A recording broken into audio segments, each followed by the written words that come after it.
우리가 인생을 살면서 복음을 만난다는 것은 대단한 사건이고 영광스러운 복입니다. 우리가 구원이 필요한 사람들인데, 구원은 우리 자신이 만들어낼 수 있는 성격이 아니죠. 구원은 사람한테서는 나오지 않습니다. 구원은 하나님이 베푸시는 거예요. 그래서 구원을 주시는 하나님의 능력이라 오늘 본문도 그렇게 말씀하고 있습니다. 구원을 주시는 하나님의 능력. 그러니까 구원은 하나님께로부터 온다는 것입니다. 그런데 이 구원은 또한 믿는 자에게 주어진다 그랬습니다. 구원은 하나님의 절대적인 은혜의 선물입니다. 그렇죠? 너희가 그 은혜로 말미암아 믿음으로 인해서 구원을 받았으니 이것이 너희에게서 난 것이 아니요 뭐요? 하나님의 선물이라 그랬겠습니다. 행위에서 난 것이 아니니 그랬습니다. 이게 우리한테서 나오는 게 아니고 구원은 하나님께로부터 오는 값없는 선물이다, 은사다 그렇게 말씀합니다. 그러니까 하나님의 절대적인 구원의 계획과 작정 속에서 진행되는 가운데 사람 편에서 믿음으로 반응하는 사건이에요. 그러니까 이것이 분리되어 있지 않고 한테 같이 다 연동되어 있어요. 하나님의 구원 계획이 사람한테 와서 열매를 맺는 데는 사람 편에서 죽은 영혼이 살아나는 거듭남의 그 성령 역사가 있고 그렇게 해서 믿음을 일으켜서 믿음으로 반응하는 거예요. 그래서 하나님을 사랑하게 되는 은혜가 있게 되는 것입니다. 그래서 하나님의 영원한 은혜의 작정과 인간의 책임, 인간 편에서 반응하는 그런 은혜의 또 책임이 필요한 것입니다. 그렇기 때문에 복음은 정말로 이 사건을 만들어 나가는 통로이죠. 그래서 사람이 복음을 들어야 믿음이 생겨요. 듣지 못한 일을 어떻게 믿겠으며 그랬습니다. 전하지 않으면 누가 듣겠으며 그랬습니다. 보내지 않으면 누가 가겠으며. 그래서 복음을 전하는 자의 발걸음이 귀하고 이 복음을 들을 때에 하나님의 영이 역사에서 죽은 영혼이 살아나서 그래서 구원의 열매를 맺는 자리에 이르게 된다. 그렇게 말씀하네요. 그래서 오늘 본문이 바로 죄인을 구원하는 일은 이 영광의 복음을 오늘 전파하고 듣는 이 사건 속에 이루어지는 일이다 천명합니다. 세상에 많은 사상과 이론과 종교가 있지만은 사람, 죽은 영혼을 살려내고 죄인을 건져내는 사건은 복음 외에는 없기 때문에 우리는 이 복음을 귀하게 여기고 사랑하는 겁니다. 저는 모태신앙이에요. 모태신앙 아시죠? 모르시나? 모태신앙. 어머니 뱃속에서 믿고 나왔다. 그런 얘기죠. 모태신앙인데, 근데 이 복음의 핵심을 한참 동안 몰랐어요. 주일학교 선생님들한테서 들었겠지만은 제가 듣기로는 그때 주일학교 선생님들이 저한테 정확한 복음을 전해줬는지 그게 좀 지금도 좀 의아스럽고 의심스럽고 다들 열심히 전해주셨겠지만은 제가 귀가 안 열려서 잘 깨닫지 못했을 수도 있다.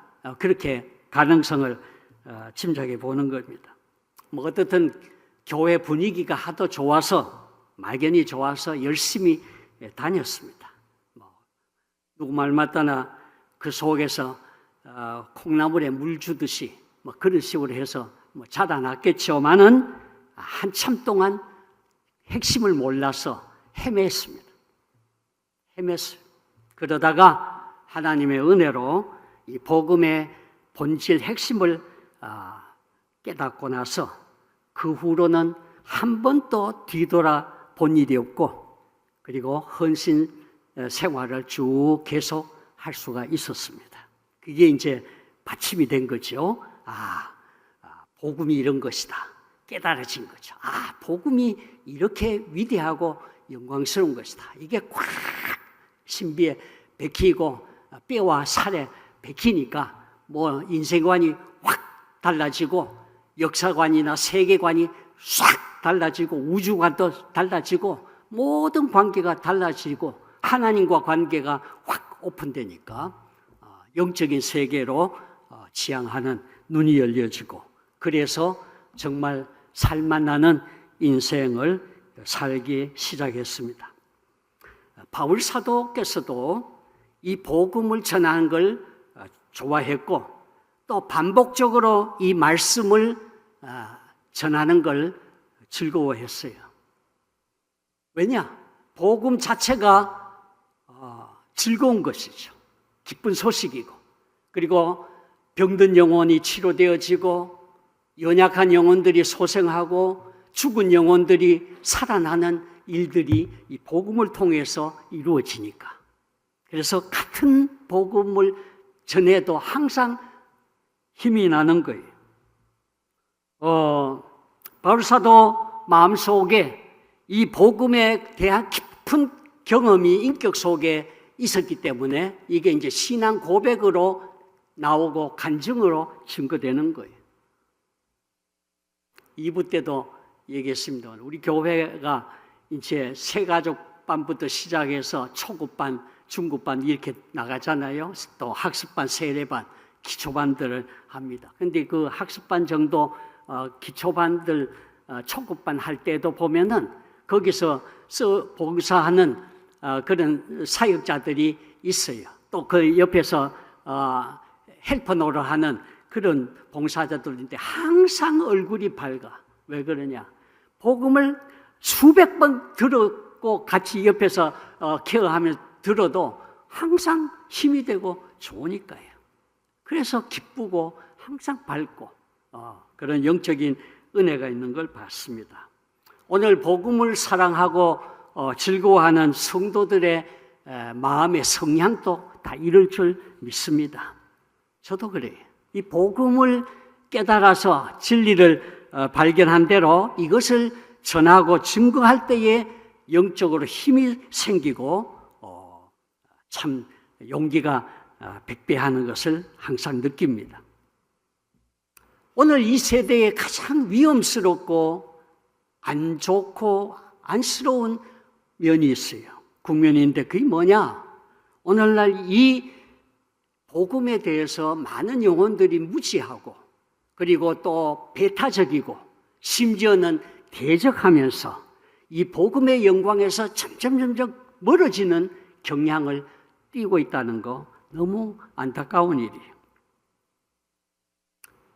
오늘 전에는 그래도 복음을 일단 들어보고 뭐 판단은 나중에 한다 그러라도 한데, 아예 복음을 이제는 가치없이 여기고 무시하고 없인 여기는 거예요. 사람이 복음의 가치를 모르면은 어떻게 됩니까? 지난번 우리 전도 집회 때 들었던 얘기처럼 지난 앞바다에서 건져 올린, 보물선에서 뭐 건져 올렸는 청자 백자 있잖아요. 그런 거를 잘 청자인지 백자인지 모르니까 개밥그릇으로 썼다. 들었죠? 정원 경계석으로 쓰고 이런 거예요. 그 수억짜리, 수천만 원짜리 될 건데 그걸 모르니까 청자 백자를 정원 경계석을 쓰고, 그리고 개밥그릇으로 썼다. 그렇게 되는 거예요. 그렇게 되는 거예요. 또 세계적으로 유명한 우리나라 진돗개, 그것도 시종 진돗개를 몰라보고 똥개로 알고 보신탕으로 처리해 먹었다. 베트남 연수생들이. 그거 들어봤죠? 바로 그런 거예요. 모르면은 이 귀한 법의 사람을 살리고 구원하는 영광의 이 복음을 모르면, 이 진리를 알지 못하면은 그렇게 개밥그릇 취급하고 똥개 취급하고 이렇게 되는 거예요. 그래서 주님께서는 이 보배를 개나 돼지한테 던져주지 마라, 그렇게도 말씀하셨어요. 이 복음 영광을 우리가 믿고 사랑하고 따라간다는 거 얼마나 귀한 일이에요. 그런데 어떤 사람들은 이 진리가 도무지 믿어지지 않았어요. 어떤 사람은 금식도 해보고, 또 사복음 중에 요한복음을 통째로 암송을 했는데도 보리떡 5개, 물고기 2마리로 5,000명 먹였다는 오병이어 사건이 안 믿어진다. 그리고 예수님이 물 위로 저벅저벅 걸어왔다는 게 안 믿어진다. 그리고 이스라엘 백성 앞에서 모세가 홍해를 갈랐는 이 사건이 안 믿어진다는 거예요. 어떻게 그럴 수 있느냐, 그런 거예요. 어떤 성도는 역시 모태신앙이었는데 나이가 들면서 정말 하나님이 살아 계시는가, 그런 생각이 들고, 예수님이 어떻게 하나님이시지, 그렇게 의문이 되고 고민이 생기더라고요. 그래서 3일간 금식 기도도 하고 창조과학 연구관에도 가보고 그랬는데 안 되더래요. 어떻게 해서 십자가에 달려 죽었는 33살 낳는 청년 예수가 어떻게 하나님이 될 수가 있는가? 이거 안 믿어진다는 거예요. 여러분 믿어졌어요? 응? 믿어진 건 보통 은혜 아니에요.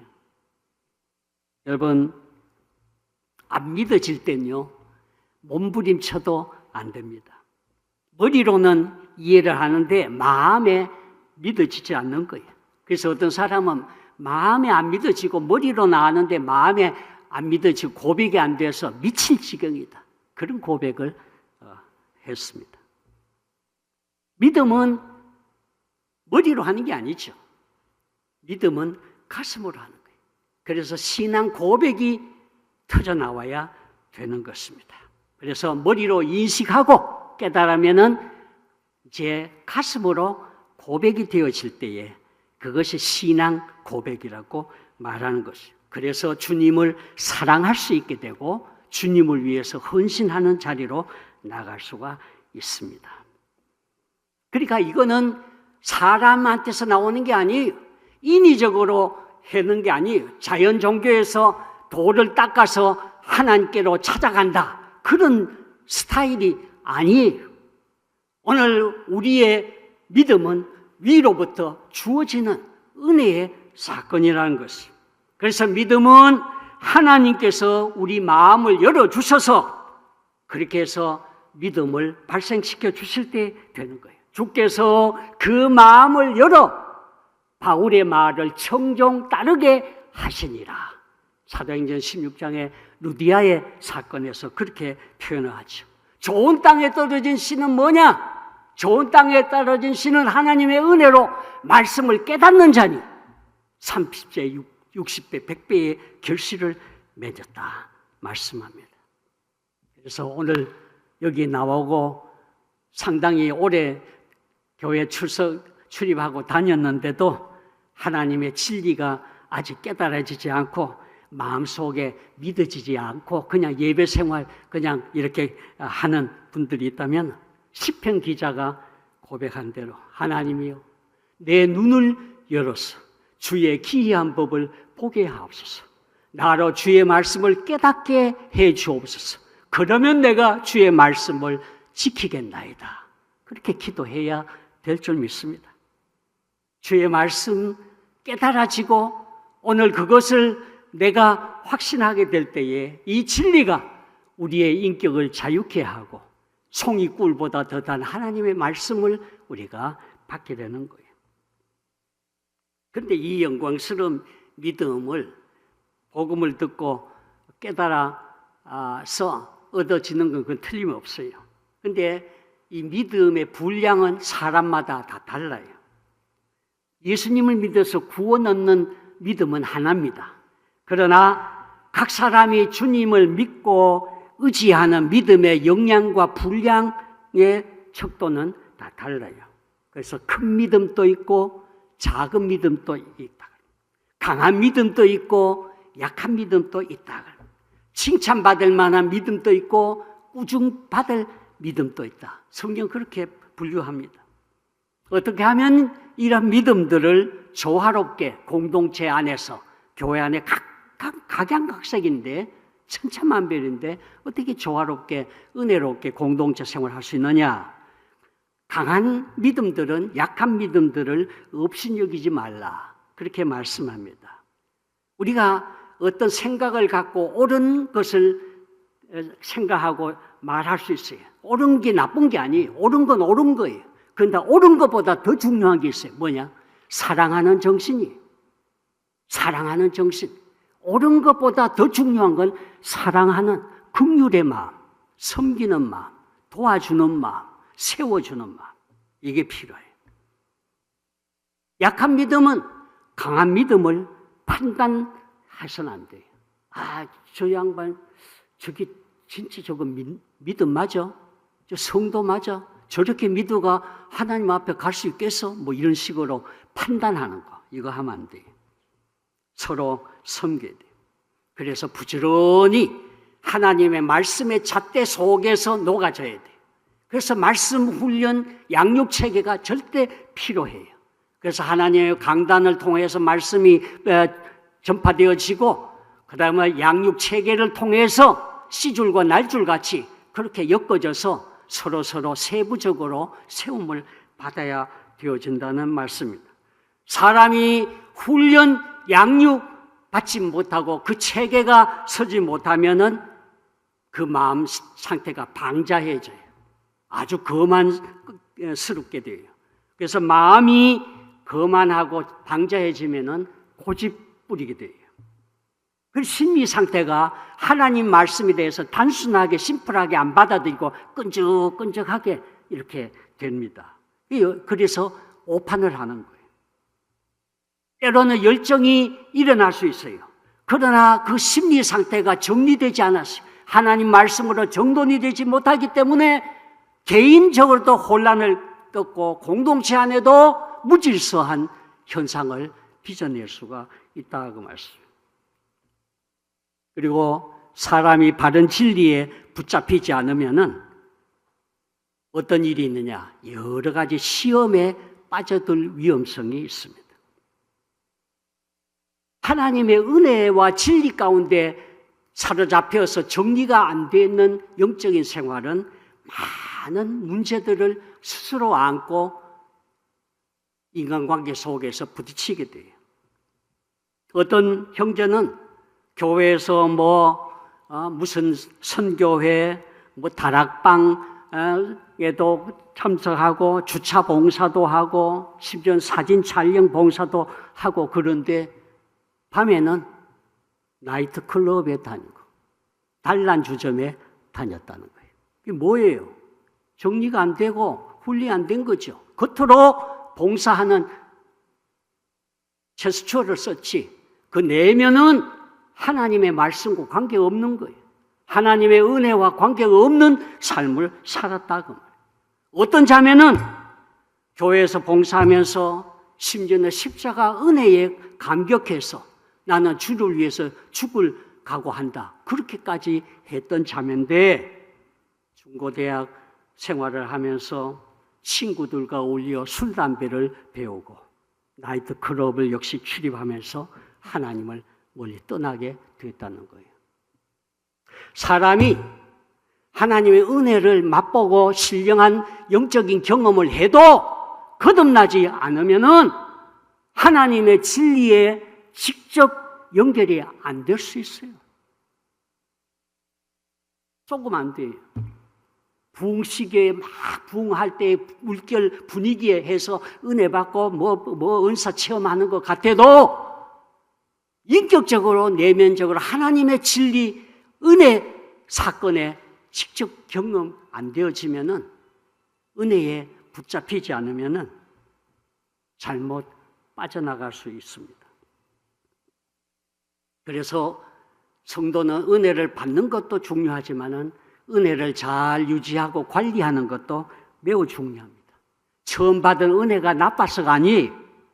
그 은혜를 간수하고 유지하고 관리하는 일이 쉽지 않아. 거기에 실패하기 때문에 그렇다는 거예요. 그래서 성경은 그래서 지체 문제를 언급한 거예요. 너희 지체를 의의 무기로 하나님께 드리라. 의도적으로 하나님 앞에 서비스하고 헌신하라고 말씀을 하는 거예요. 아시는 바대로 사람은 아무리 좋은 시스템과 환경 조건을 만들어 주어도 자기 안에 내부에 있는 본성적인 속성, 부패한 이 속성과 이러한 어떤 충동을 컨트롤하지 못하면은 어떤 세상의 첨단 지식과 정보도 다 소용없어요. 굉장해 보이지만은, 겉이 굉장하게 보이지만 자기 속은 썩는 거예요. 아무 도움이 안 되는 거예요. 여러분, 이 세상 문명들 한번 보십시오. 얼마나 첨단화되어 있습니까? 스포츠, 그런 어떤 영역이든지 또는 스마트폰 시장 분포 한번 보세요. 우주과학 지식 영역을 한번 보세요. 온갖 지식 정보 체계들이 우리 영역 안에 다 들어와 있습니다. 그러나 이런 문명 일기들이 우리 영혼을 하나님 앞으로 나아가도록 돕니까? 아니에요. 오히려 잘못 쓰면은 멀어지게 했어요. 아까도 말했지만 하나님을 대적하는 교만한 심리가 나와서 하나님을 우습게 여기고 하나님의 진리를 없이 여기는 자리로 가기가 쉬워요. 그리고 보세요. 오늘 우리 주변에 펼쳐져 있는 전쟁이든지 분열과 갈등의 구조들을 한번 보세요. 기후 이상이나 천재지변이든지 걷잡을 수 없고 손댈 수 없는 국제 정세들을 한번 보세요. 나라가 다 달려들어도 안 되는 거예요. 어떤 문제들 보세요. 나라가 다 국제 단체나 정부가 다 달려들어도 안 되잖아요. 서로 죽이고 서로 치는 민족 간의 대립관계, 굶주림과 학대와 폭력과 고통의 비참함, 이런 것들, 이 현실을 우리가 어떻게 부인할 수 있습니까? 여기에 우리는 인간의 한계를 보는 겁니다. 인간 지성의 한계를 보고 있습니다. 문명의 한계를 보고 있습니다. 과학기술의 한계를 보고 있습니다. 아무리 해서도 넘어설 수 없는, 하나님의 손을 넘어설 수 없는 인간 능력의 한계를 우리는 보고 있다고 말이에요. 이걸 깨달아야 돼요. 그래서 겸손해야 돼요. 하나님 앞에. 피조물이, 지음받은 피조물이 하나님 앞에 거만하면 안 되죠. 어떤 학문도 문화도. 그래서 우리는 겸손히 하나님 앞에 엎드려. 성경은 말합니다. 여호와께서 집을 세우지 아니하시면 세우는 자의 수고가 헛되며 여호와께서 성을 보호하시지 않으시면 보초 경성하는 것이 다 허사로다. 성경은 말씀합니다. 그렇기 때문에 우리가 땅에 살면서 비록 발을 붙이고 땅에 있지만은 우리는 이 땅을 지나가면서 하늘 성격을 갖고 하나님의 인격을 보면서 사는 훈련을 해야 됩니다. 하나님의 인격과 성품을 배우는 일에 오늘 우리가 에너지를 쏟고 시간을 쏟아야 됩니다. 세상 문명에 어느 정도 영향을 받겠죠. 안 받을 수는 없어요. 그러나 거기에 휘둘리고 매몰당하는 거하고는 달라요. 그래서 우리 중심 사상이 어떤 자리로 유지하고 있느냐. 그래서 항상 우리는 의도적으로 하나님께 붙어 있으려고 애를 써야 돼요. 하나님 편에 선에 속하라. 악을 버리고 선에 속하라. 하나님 편에 서라. 하나님을 모신 자가 복이 있다. 하나님을 가까이 함이 내게 복이라. 성경이 그래 말하잖아요. 그렇기 때문에 의도적으로 애를 써야 돼요. 우리가 힘을 써야 됩니다. 우리의 중심이 하나님의 은혜에 붙잡히지 않으면은 어떻게 해요? 자기도 모르는 사이에 끌려 들어가게 돼 있어요. 계속해서 밀려가요. 공포, 불안감, 또 무료증, 게으름 이런 것들이 오늘 우리 마음을 슬슬 들어와서 영향을 미치고 지배해요. 어떤 사람은 은혜를 많이 받았어요. 그래서 하나님의 교회에서 중직도 됐어요. 그러나 오늘 이 관리가 안 됐을 때에 다시 밑바닥으로 추락을 하는 현상을 보고 있어요. 사람의 인격이 하나님의 은혜에서 떨어지기 시작하면은 인생 전체의 삶이 변질이 되어지고 혼란하고 흔들리게 됩니다. 여기에 마귀가 절대 가만두지 않지요. 그 정신 속에 침투하여 복음의 힘을 뺏어가는 겁니다. 그러면 우리는 무기력한 인생이 될 수밖에 없어요. 그렇기 때문에 성도는 거룩한 싸움에 목숨을 걸어야 됩니다. 우리가 그 목숨을 걸 때가 어디 있겠습니까? 복음을 위하여, 복음의 능력에, 복음의 정신에, 복음의 진리에 오늘 그리고 거룩한 이 싸움에 목숨을 걸어야 돼요. 이 싸움은 결코 호락호락하지는 않습니다. 그런데 성경은 할 수 없는 것도 아니라고 합니다. 할 수 있는 힘을 이미 우리에게 주었다고 말씀합니다. 새가 날개가 없이 날으라 하면 그건 무리죠. 그러나 새한테 날개가 있는데 날지 않고 잡히면 그건 어리석다고 말씀합니다. 성경은 말합니다. 죄가 너희를 주장하지 못하리니 이는 너희가 법 아래 있지 않고 은혜 아래 있습니다. 이제는 우리가 은혜의 지배 아래 있고 은혜를 아는 사람이니 이 은혜의 원리를 이용해서 죄를 이기면서 세상을 돌파해 나가라고 하시는 거예요. 여기에 의도적인 싸움이 있는 거예요. 거룩한 싸움이 있는 거예요. 목숨을 걸고 해볼 만한 인생의 값이 있는 거예요. 전에도 말씀드렸습니다만 성도는 특별히 구체적으로 이 세상의 미디어를 굉장히 조심해야 합니다. 미디어가 자체는 중성이에요.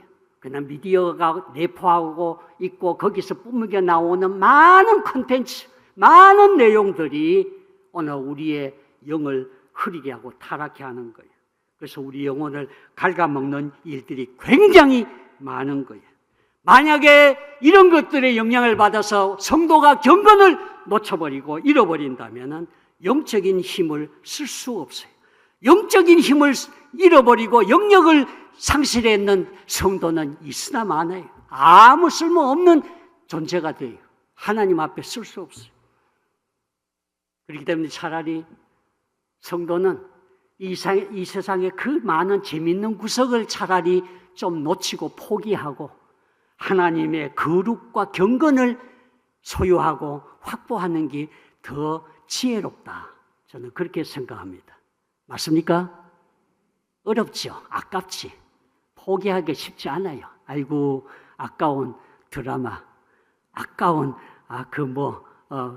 재밌는 구석이 얼마나 쉽지 않아요. 그러나 경건하게 살고 하나님 앞에 바로 서기 위해서는 그런 것들 때로는 잘라내고 끊어내고 포기하고 하나님 편에 서기 위해서 경건 훈련을 하지 않으면 안 돼요. 손발을 끊듯이 그런 각오를 해야 승리의 생활을 할 수 있을지 몰라요. 그걸 기억하셔야 돼요. 한번 생각해 보세요. 경건의 능력을 잃어버리는 사람들이 영적인 분별력이 생기겠습니까? 영적 분별력이 없는데 하나님의 뜻을 파악할 수 있겠습니까? 하나님의 뜻을 파악하지 못한 자들이 하나님을 섬기는 목적을 이루는 데 헌신할 수 있겠습니까? 시간 못 써요. 그렇기 때문에 우리 영혼을 공격해서 우리 마음속에 하나님을 사랑하는 그 마음을 뺏는 미디어나 세상의 어떤 문화적인 요소들을 많이 자르는 훈련 안 할 수가 없어요. 경건을 위해서, 우리가 하나님을 사랑하기 위해서. 오늘 복음의 영광이 얼마나 귀한 것입니까?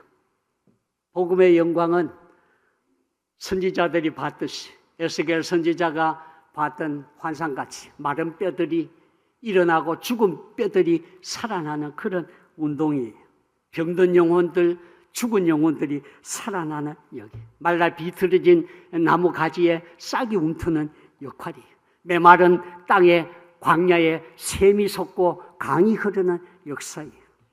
전과 신육범이 회개하고 성도가 되는 사건들이, 자살을 시도했던 사람이 복음으로 다시 회복하는 삶이, 마약 중독자가 오늘 거기서 헤어나서 주님을 위해서 섬기는 봉사자가 되는 거예요. 동성연애자가 변화돼서 사역자로 변화될 수 있는 거예요. 이게 복음이 주는 힘이에요.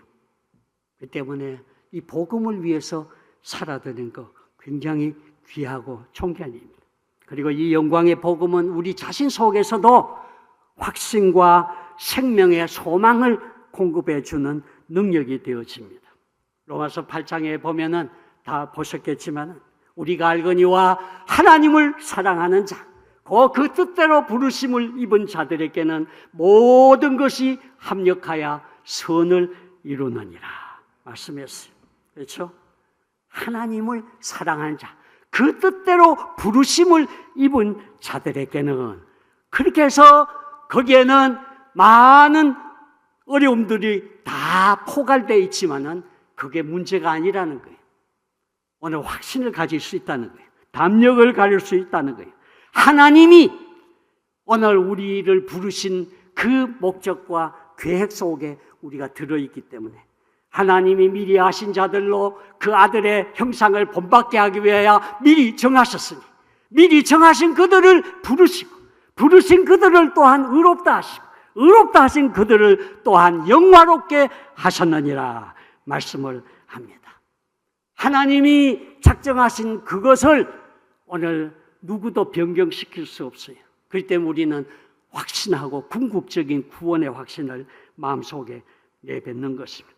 만일 이런 하나님이 우리를 위하시면 누가 우리를 대적하리요? 하나님이 우리를 택하셨는데 누가 우리를 정죄하고 고소하리요? 오늘 하나님이 우리를 의롭다고 하셨는데 누가 우리를 정죄하리요? 죽으실 뿐 아니라 다시 살아나신 이는 그리스도 예수신, 그는 하나님 우편에 앉아 계신 자요, 우리를 위해서 기도해 주시는 분이시다. 자, 그렇다면 누가 우리를 고소하고 대적할 수 있겠나는 것입니다. 자기 아들을 아끼지 아니하시고 우리를 위해 내어주신 이가 그 아들과 함께 무엇을 아끼겠느냐? 모든 것을 우리에게 은사로 주시지 않겠느냐 말씀을 했습니다. 하나님의 뜻대로 부르심을 입었다는 것은 마지막 이 영광의 자리에 반드시 가도록 인도받는다는 뜻이니까 얼마나 영광스러운 거예요. 그래서 우리는 이 대각성 전도 집회도 그런 의미에서 귀하게 보는 거예요. 참 감사해요. 이 전도 집회를 꾸준하게 끊지 않고 계속되어진다는 게 얼마나 귀한 일인지 모르겠어요. 그렇죠? 하나님께서 이번에도 많은 영혼들을 건지시는데, 주님의 역사, 한 영혼이 천하보다 귀한데 이렇게 많은 생명들이 결신하고, 물론 또 양육체에게 잘 들어가야 되겠죠. 또 감사한 것은 좀 허접한 분위기 주변이었는데 이렇게 아파트들도 많이 또 이렇게 생기게 해주시니까 얼마나 감사하고, 이 황금 자리지요. 이제 복음을 갖고 계속해서 우리가 기도하면서 나아가면 하나님이 때가 되면은 물 붓듯이 부어주시고 오늘 영혼들을 살려내는 구원의 역사의 장으로 만들어 주실 줄 믿습니다. 이런 은혜가 오늘 우리 교회를 통해서 하나님의 나라를 건설하고 확장하는 일에 쓰임받는 역사가 일어나기를 주의 이름으로 축복합니다. 축복합니다. 하나님 아버지 감사합니다. 귀한 말씀 주셨습니다. 생명의 역사, 구원의 역사가 복음 안에서 이루어지게 하시니 감사합니다. 이 복음을 알고 깨닫고 사랑하는 하나님의 백성들, 교회가 단합하고 연합하여 주의 몸을 건설하고 세우는 일에 열심을 다하고 의도적으로 주님을 사랑하는 자리로 나아가 주를 위해서 헌신하는 은혜가 열매 맺게 하여 주시옵소서. 예수님의 이름으로 감사하며 기도드리옵나이다. 아멘.